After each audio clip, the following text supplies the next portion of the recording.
Hello. Hi, we are Doctors Jennifer and Jake Dean Hill, and this is the Doctors J&J podcast. We are so excited to be here with you today. We are both licensed therapists. We work together, we live together, we lead together, so we understand the challenges of being able to work peacefully and harmoniously together. We have come up with a simple, concrete solution. It's called Wear Two Crowns. Wear Two Crowns is all about equity, learning how to bring out the strengths in each other, and learning how to share the power in the relationship so that we can all be better together.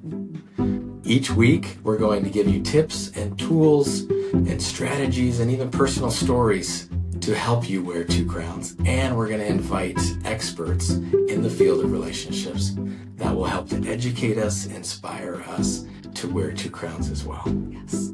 So tune in each week. We look forward to our time together. Welcome back to the Doctors J&J podcast. It's going to be another great day. Yes. We are all about helping couples wear two crowns. Mm-hmm. And if you don't know what that means, you're going to need to stay tuned because we are going to talk a lot about what it means to wear two crowns. Today, we're going to talk about wearing two crowns in the area of sharing the mental load when it comes to your connection as a couple. Yes. This is huge.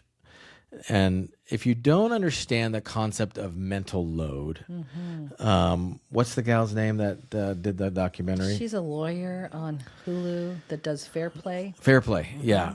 Anyways, look up Fair Play. She's got a book. She's got a documentary. And she's really good about analyzing this idea of the mental load behind the actual doing of the task or doing of the activity. And so sometimes, she talks a lot about housework and different things. But what we're going to talk about today is sharing the mental load when it comes to your connection, your overall intimacy as a couple. And if you do research, which we do plenty of informal research in our office every day, it seems very overwhelmingly obvious that most of the mental load in relationships is carried by the woman. Would you agree? Yes, I would. But I would say you did your dissertational work on this as well.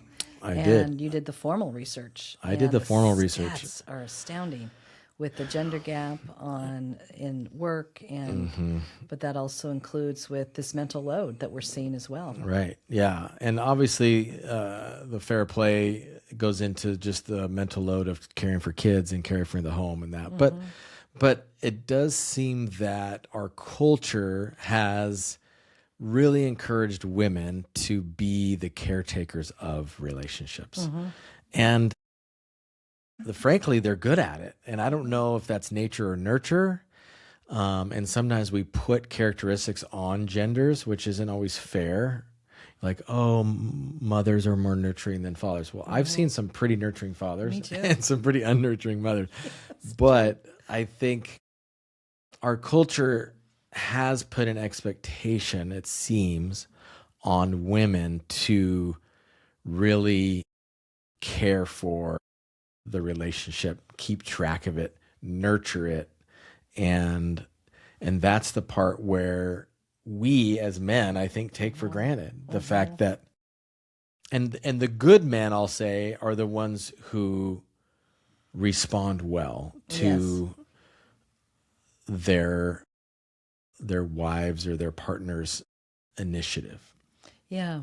Would you agree? I would agree. I think taking the woman's influence in this area, again, whether it's nature or nurture, we're not sure, but we definitely see that this is probably the predominant complaint of women is in our relationships is that women are not getting dated, they're not getting asked out. There's very minimal foreplay in the bedroom, right? There's the babysitting is typically provided or set up by the woman. Right. And the quality time and that. Time and so dates away. Right. And so that's kind of what we're talking about today, is not only understanding what the aspects of good connection is in a relationship, but who's initiating those, Right. and who is carrying the mental load of that, which means, right? Because if she tells me, hey, can you call the babysitter? Hey, can you make a reservation? Hey, can you, even though I may be doing the tasks that are going to end up giving us a good connection, she's still carrying the mental load of that because she's the manager of it. And, that's something that in a lot of relationships, we think that, well, that's her job. Yeah, and some people, women, want that as a job. They're like going, you know what, I feel really particular. Who watches my kids? How much time we're spending away from the home? What's going on with the family? And there's nothing wrong with that either. Right. Again, stereotyping, women are typically very relationally motivated. We birth little lives, right? So, and then we feed them and we nurture them and we care for them. So it's typically mothers that are sticking with the kids and really making sure that they're getting nurtured. Again, is this nature and nurture? I don't know, but Nurturing more. Yeah, we just find ourselves as women a lot of times nurturing everybody else, but not nurturing ourselves. And that is a common issue that I deal with a lot of the women, is make sure that you're expressing value for yourself before you are caring for everybody else, the marriage, your colleagues, the children. Which you bring up a good point, because sometimes there is husbands who are willing to carry the load and do the work on that. But I notice that there's some women who don't want to give that up because they're not going to do it right, or they're going to schedule make a reservation at McDonald's. Can you make a reservation at McDonald's? No. Oh, so just kidding. Guys aren't that much of a bonehead. Not at all. So yeah, they want to control that, but we have a solution for that, Which is making sure we have shared values. yes. So it's so good if we're wanting to wear two crowns in your relationship, Right. when it comes to sharing the mental load of connection, you have to start with, what are your shared values? Because then it doesn't matter who's carrying the mental load or who's doing the tasks, because we're both going to follow the same set of rules and values. That's excellent. The only problem with that is I think a lot of women would agree with me. We have the same value, marriage first, kids first, but the woman is still the one that's implementing the value. The woman is still a lot of times the one that's getting the child care, setting up date night. No, I'm referring to the value that comes to the specific connection time, not the value for right. I agree with you that both partners would say, yeah, we value connection and we value that connection. But I'm more saying, like, what is our value when it comes to when we do connect? Are we going to 5-star restaurants? Are we going to fast food? What's our budget? Who is watching the kids? What is our value when it comes to childcare? How much time do we want to spend in that? So looking at the specific, once again, here I am doing my detail work. I love it.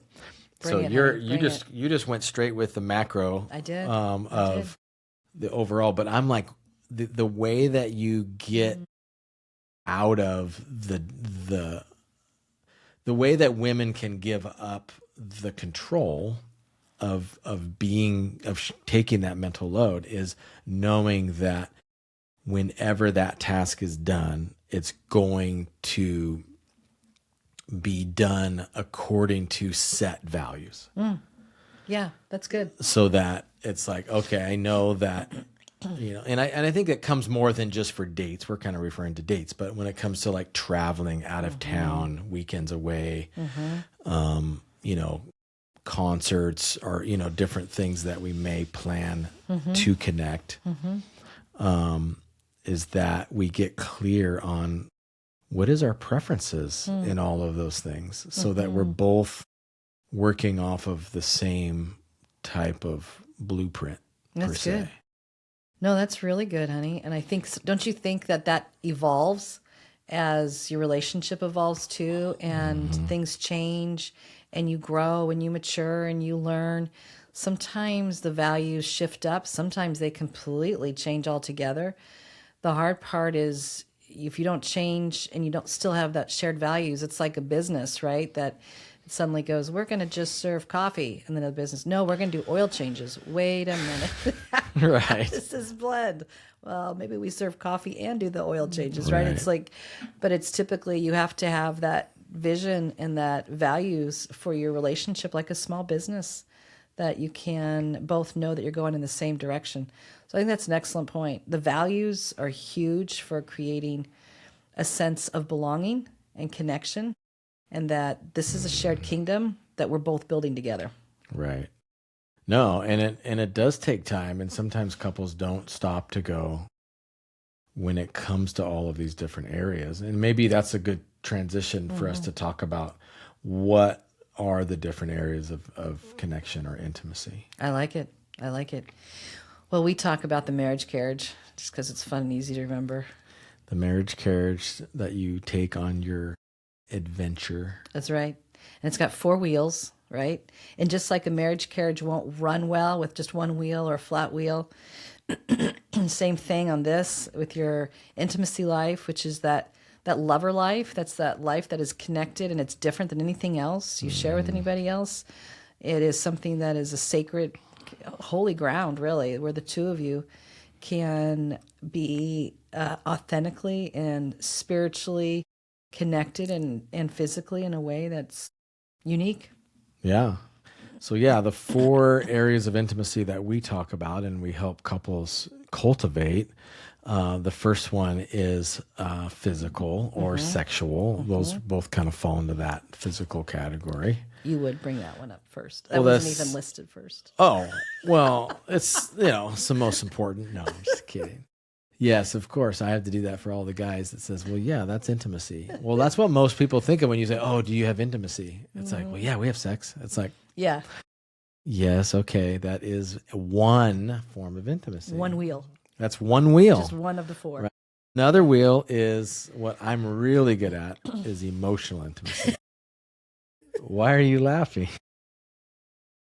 No, I struggle with that because it's a little bit of a flat wheel, but it's a little flat, a little smaller than the other wheel, Yeah. and it does It's help okay. when we have balance. So, emotional intimacy. What are the other 2? spiritual intimacy and relational intimacy. Yeah, what's So- relational intimacy? Friendships, what you do together, how you connect, Plain. playing. Yeah, we love to play. Yeah. But a lot of couples do not play together. In fact, that's one of the first homework assignments we give people is go play. Go on a date, go do a getaway. You cannot fight. That's the number 1 rule. You Right. can't fight. Don't talk about this counseling session. Go play together and compliment each other. And it's so hard to be mad at somebody if you're affirming them and you're complimenting them. Yeah. Yeah, playing is so huge, but that relational intimacy, that friendship, I mean, that's usually what brought a couple together, right? That's what we call the hills of pursuit Yeah. in our curriculum. In our curriculum, That is just all about pursuing that adventure together, but you know, some couples, right? It's always good to grade yourself on those 4 areas to say, yeah, how well are we having relational intimacy, spiritual intimacy? Not everybody has a faith or practices a faith, but also a lot of people would say their church is nature. And so are you experiencing nature together, or are you finding something in your life that is bigger than you, that you ascribe worth to? Yeah. And, spiritual intimacy can be powerful, but we notice with a lot of couples who even go to church or have a faith, that's a difficult one to share with each other because it's such a personal, holy thing. It is. And we deal with couples from all different types of faith. And then we Right. deal with couples that have mixed faith. And one of the things we just keep encouraging is find that spiritual common ground that they both can align with. And that gives them, again, like you said, that greater sense of purpose, or what do they worship or give worth to that is bigger than themselves. And make sure that that's a part of their regular interactions in developing a deeper connection and intimacy. So, okay, those 4 wheels again are go for it again. Physical, which includes affection, includes all of Exactly. that. Absolutely. Emotional, spiritual, and relational. So when you're looking at what we just talked about with values, it's good to just maybe use those as your categories that says, what is our value? If you're wanting your spouse to carry the mental load on your physical or sexual intimacy, what are some things that are important Yeah. in that, to where it's like, well, yeah, I stripped down and I was ready for sexual intimacy. And so I carried that mental load all the way. And I don't know why she wasn't ready. But remember, marriage is about blending, Oh, yeah. right? So that means that's Blue Kingdom. Pink Kingdom is like, yeah, but I need that emotional connection to be able to be physically intimate, right? Which is very common for women, to have that emotional connection so they can be Right. sexual, or they can perform sexually too. Exactly. So be able to understand that about each other and offer that up. But also, well, you're going to say the other 2. We said physical. I said them all, but Or did you? yeah. Okay.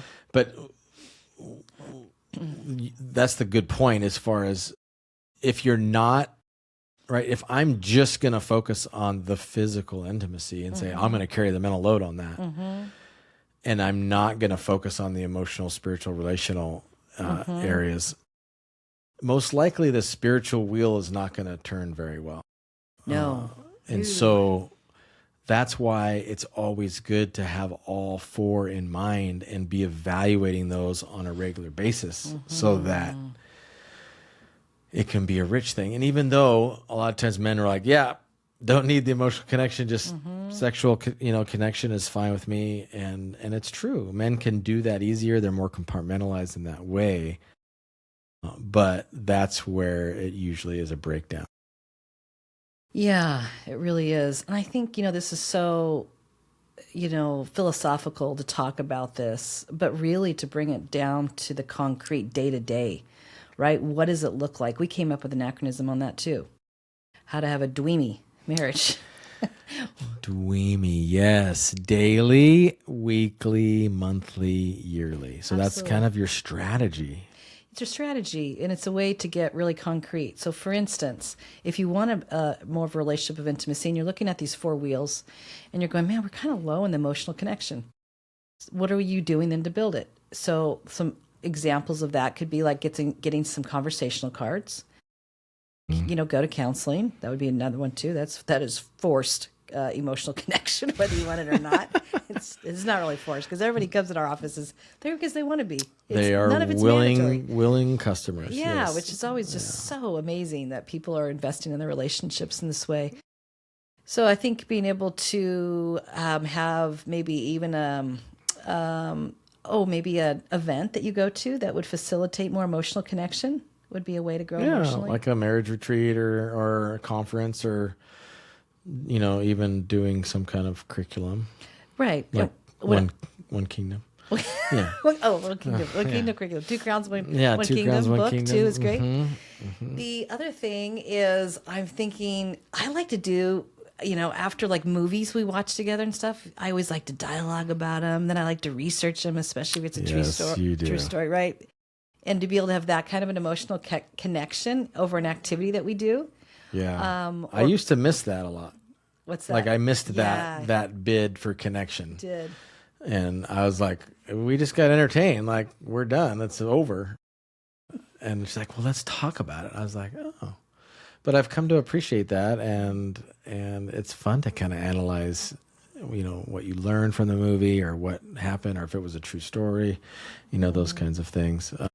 Yeah. That's a deeper emotional connection.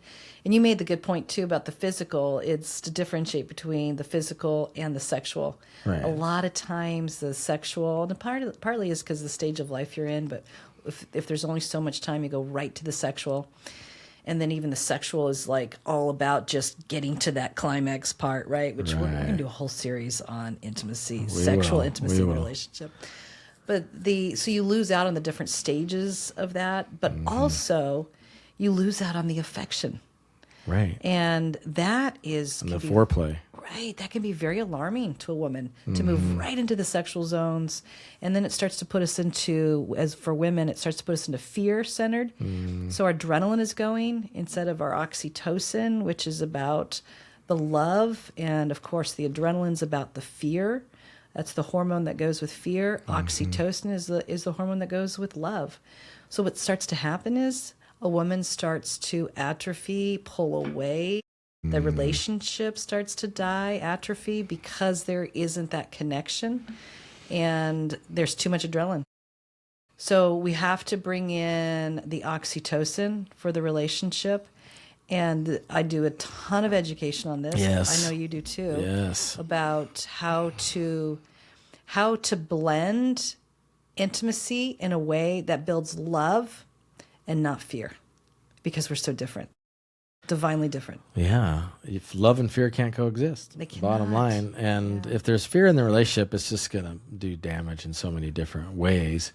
Right. But if you're, first of all, to have shared, burden or not burden, but, share the mental load.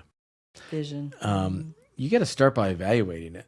You got to start by going, who is, we're saying that stereotypically the woman carries more of the mental load, but it might be different in your relationship. It may be where, you as the man carries most of the mental load and you're planning all the dates and you're doing all that. I've seen both. I mean, I got to say though, I just read a stat the other day, just startling. I've heard this before, but I read it again. 75% of the marriages are getting ended by women.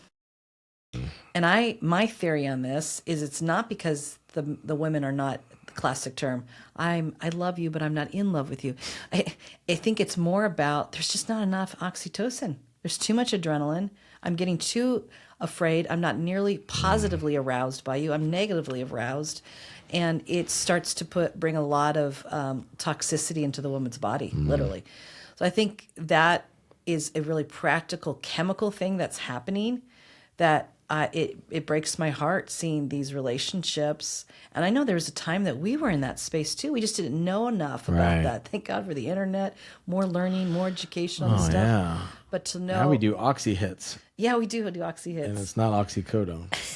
It's not oxycodone. Let the record state, we are not addicts for oxycodone. I'm an addict for oxytocin. That's right, oxytocin. Me too. And one of the things we love to do is dance. That's a really fun thing that we like to be able to dance to 80s music usually.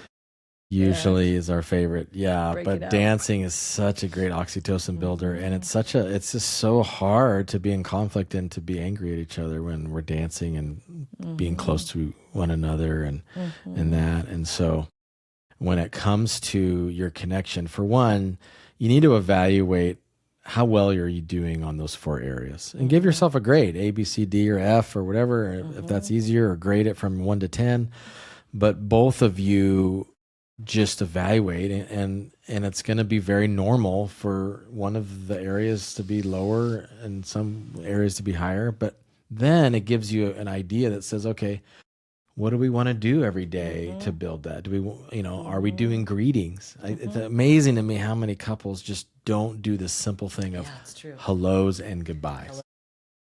I mean, that is a very easy thing to do.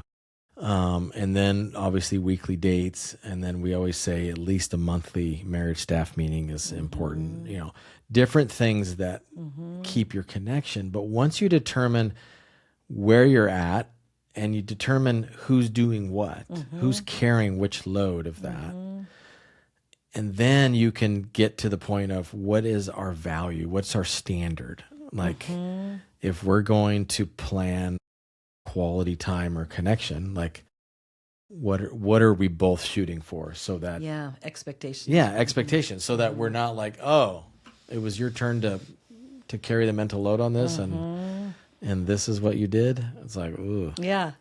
And I also want to say, too, is that I think the worst thing we can do, and I do find women will do this a lot, is kind of we wait and worry maybe a little bit more for something to happen instead of lead. If you want that emotional connection, sit your partner down and say, give me some good eye contact. Let me have some talk space. And let me roll out kind of what I've been thinking about and talking, and then give me some kind of an intelligent answer back, right? That helps me to feel connected. Right. And I know I've become more assertive in that. You've been really good at that, and that's really helping to sharpen me, because a lot of female clients especially will ask me like, well, how do you do what you do, and how do you, and I'm like, well, I've been trained well by my wife. Well, the other thing that I hear so much is, well, the men are just so, emotionally unintelligent, and all they want is sex, except for Jake, of course. And I'm like, no, hold on. Wow. They're very misled. Well, it's funny because I said, how do you think he got there? Right? Is we have both been very open and honest and direct about what we want, what we like, what we don't like. And because we have the concept of two crowns, early on, even before we even knew we were living two crowns, we had the philosophy dialed in. We're like, this relationship's going to be equitable, and we are both going to matter in this relationship, and we're not going to hold secrets from each other, and we're not going to placate one another. We are going to be honest, and we're going to say what it is that we want, so that we can not only love each other, but like each other, right? Want to be together. So I do think it's important that as women, that we lead and we say, this is what I need. There's been a lot of shame, I think, for women in some of their needs, because they're a little bit more abstract. They're harder to attend to. It takes 45 minutes minimum, typically, for a woman to warm up, in bed, that type of thing. So it's a lot of times there's been a lot of shame with that. And so a woman typically doesn't even know about her own body, her own needs, what sexually arouses her, what actually creates adrenaline. I just find myself even still becoming more aware of that. If I get interrupted too many times, I get too much adrenaline, and not enough connection. I'm good at that too. Not anymore. I mean, you're doing great. Hey. But partly it's because there's hope. There's a lot of hope. But I think instead of complaining or just criticizing, I've been like, give me my talk space. Yeah. Or no, you've been really good. And I do think that if more excuse me. women just talked very plainly to their man. I'm not saying that women who are doing that already and still not getting results. I'm not saying that isn't a foolproof way, but sometimes I hear women talk about what they're not getting, and I'll ask, like, have you asked for that, and have you held him accountable to that, and have you asked him what he's committing to? Right. Yeah. Sometimes we'll ask for it's up, and then you don't ever get an agreement. And so that's why one of the things I am a big proponent of is write it down. Yeah, that's good. That's good. Like, if you're going to do this whole process of trying to evaluate your areas of intimacy, who's got the mental load, what's your values, what's your standards, when you come to some agreements after that whole process, write them down. Because I can't tell you how many couples I've met with, us included, where it's like, yeah, remember that conversation we had 3 weeks ago where you promised this and you agreed to that? Well, it's so easy, even if I did remember, to go, no. Yeah. What are you talking about? Right. Or even if you don't intend to forget, but you just truly forget and you don't remember the details of what you agreed to. Absolutely. So writing them down, we always say, use technology to your advantage. Your phone you can do shared notes, and then you can just keep a record of, hey, we've agreed to this and we agreed to that. And you're going to take every other Friday and I'm going to take the other Fridays, and, whatever. Absolutely. One of my favorite things that you do, you really do live this, Jake. I love this about you. But we'll be in a conversation and I'll be like, okay, I really need this. I am not feeling connected. This is hard. I know. You do that. You grab your phone And he's not checking his text. He's like, hold on, I need to make a note of that. I just find that to be so endearing. Well, thank you, So honey. endearing. I wish my brain actually could remember things, but I've accepted the fact that I have the attention of a gnat. Well, is it that too? But the other thought is, I think back to our differences. We're just different. It doesn't mean I'm less valuable to you, and that took me a while to figure out. It just means that you're going to show up differently in this relationship, and it's up to me, Pink Kingdom, to assert myself and say, look, this is what helps me thrive, and this is what doesn't help me to thrive. And you're like, oh, thanks for telling me, and you course correct, and you make changes, and you grow. But that is such maturity on your part, not only to, give me grace in that, but also to appreciate me in that, because a lot of women will say what they need, and if their husband has to write it down, they take offense at that. Yeah. Because they go, if you really loved me, this would just happen naturally. Or you'd remember this. You would remember this if you really cared about me and really that loved ship me. has sailed. I know you love me. But I'm grateful for that. You won't remember something from 1 minute to another minute, and definitely not the next day. If a 24-hour time is passed, no, it's gone. It's gone.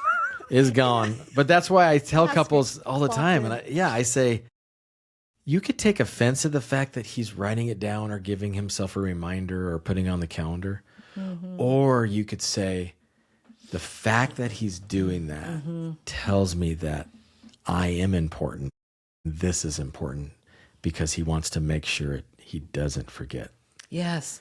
So take the positive side of that instead of the negative. That's really good, honey. At the same time, I will say it doesn't do any good if you write it down and you don't change your behavior, right? For sure. So I think that's the step one. You write it down, right? But then you start practicing new behavior. And that truly, it's endearing when you write it down because I know change is coming. I know that you have got this, you're clocked into it, and you're going to start doing some behavior modifications, and you're going to do whatever you need to do to get to point C. I'm telling you point A, but you have to figure out point B so that we can get to C. And that has been such a releasing thing from our relationship, is that I'm not in charge of getting you to C. You do. I'm in charge of telling you, here's Pink Kingdom. Right. And you're like, Blue Kingdom, got it. Let me tell you about blue. Let me figure out how to remember pink, and then let me figure out how to blend with you and make purple, right? Right. So I think what has changed with us is that maybe I wouldn't say it, or I maybe kind of hint to it. I do it woman style. Oh, like, yeah. Well, don't you think Men don't do hints. I really like Suzanne's ring. It's really pretty. Means nothing. He's like, yeah, I like it too. Oh, yeah. But if I Good were, for her. yeah, exactly. But I'd say, Or I sure am thirsty. yeah, boy, are you thirsty? Can I get you something to drink? Yeah, that's ridiculous. To be able to say, would you give me a drink of water, exactly. And I want a ring for my next holiday or whatever, right? So it's being able to not hint at some of those things, but be able to be direct, but not take offense. Take offense. You have from the very beginning, because of your value of equity, that in a lot of ways I think was higher than mine, which is kind of interesting. I think I was just so conditioned as a woman just to carry more of my load. But you have been very receptive to making sure that it's a win-win situation. That's good. Yeah. Well, thank you, honey. And I do think that even though writing it down, like you said, isn't foolproof, like, as soon as I write it down, it's going to be done deal. But it also creates a timeline, but also a reference point. Right. Where you can't say, remember you said, it's like, no, you wrote down, and you now can hold me accountable to what I wrote down because I am making that commitment. Because now it's an easier way to hold someone accountable when you're like, didn't you write that down that says this is what you want to do from now on? You're right. Yeah. Yeah. We just recently saw such a great series that illustrated this point about the mental load, and it's All Her Fault on Peacock. Yeah, wasn't that great? The whole time we're watching, we're like, oh my gosh. But the title says it all about how it kept coming back to the woman is supposed to be working 2 jobs. I think they say the stat on this, you would know more from your studies, but it's like women are working like 80% more than men, because if they're working full-time out of the home, when they come home, that's like they're doing another full-time job. Right. Yeah. Just because they work full time doesn't mean that changes their responsibilities at home. Right. Yeah. But the series kept pointing to the fact that it was all her fault that their child got lost. It's all her fault that some of the babysitter didn't get better vetted. It's all her fault.